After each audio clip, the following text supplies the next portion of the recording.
हंसराज हसमुख official channel को subscribe करना ना भूल।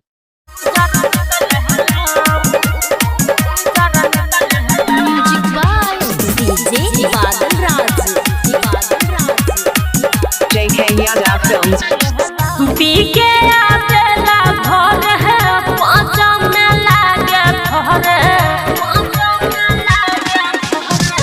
पीके आवेला घर है पाँचा में लागे घर अंगन में पटकेला आए हाय अंगन में पटकेला सखी रे जब जब पियाबा हमर घुमचेला कॉफी दोनी उजर निकलेला सखी रे जब जब पियाबा हमर घुमचेला कॉफी दोनी उजर निकलेला आई रे।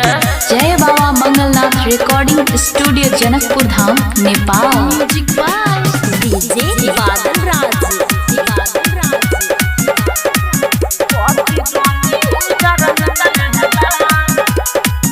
भुइया सुताई हिंदेले मन पानिया हिंदेले या कना बिबार गइला मरादा नकतेले चोली लहंगा हमरा करल महंगा कपड़ा में लाग गइला करादा JK Yadav Films। भुइया सुताई हिंदेले मन पानिया हिंदेले या कना बिगार गइला मरादा नकतेले चोली लहंगा हमरा करल महंगा कपड़ा में लाग गइला करादा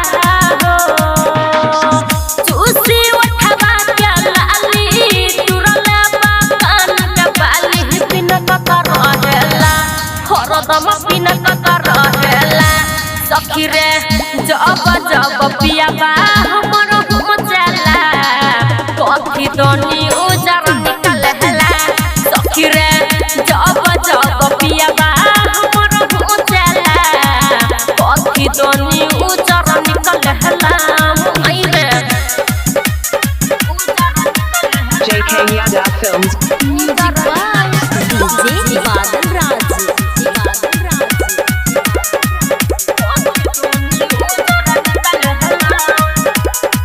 कृष्णा प्यार न बुझे रोज हमारा से है जूझे शिव महाराज समझाई ना हम क्या कर अल्लाह का सा रोज का क्या रहना सा हमारा क्या काना सहताई ना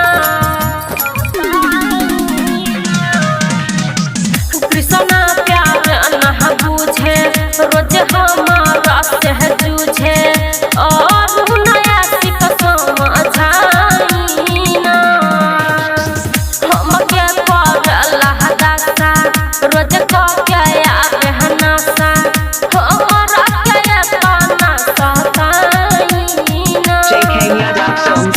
सुमना सोना कहे पुरती बयरिया कहे देहिया सिहरला आय हाय देहिया सिहरला सखी रे जब जब पियाबा हमर घुमचेला कॉफी दोनी उजर निकलेला सखी रे जब जब पियाबा हमर घुमचेला कॉफी दोनी